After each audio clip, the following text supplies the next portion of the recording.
De mai de cette année, nous étions un peu circonspects sur le terme résilience alimentaire, puisque bien sûr Bordeaux ne sera jamais autonome alimentairement parlant.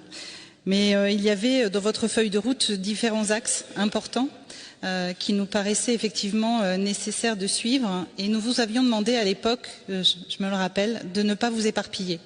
De ne pas vous éparpiller et de rester dans votre champ de compétences pour pouvoir faire des actions majeures dans ce domaine.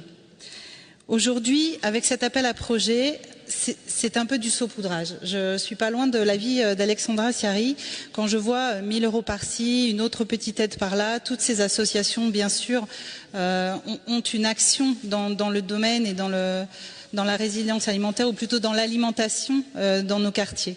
Mais le cœur de votre action, en tant que ville, en tant que municipalité, doit tourner, comme vous le disiez au début, à changer et accompagner les pratiques alimentaires des habitants. Et pour ça, il faut des projets un peu structurants. Vous disiez que cet appel à projet complétait des actions de la ville.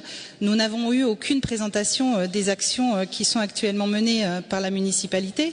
Et nous avons, je voudrais quand même le préciser, parce que de résilience alimentaire, nous sommes passés à habitude alimentaire ou comportement alimentaire, et un comportement alimentaire que vous ciblez en introduction de votre délibération sur une répartition 75-25 dans les assiettes des Bordelais. Je ne parle pas des bénéfices ou de l'impact positif de ce 75 végétal, 25 animal dans les assiettes. Ce que je veux dire en revanche, c'est que je ne crois pas que ce soit la première priorité. La première priorité, je crois, c'est le bien manger.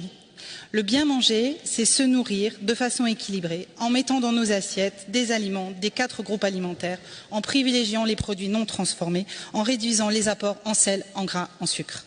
Déjà, il faut commencer par là, je crois.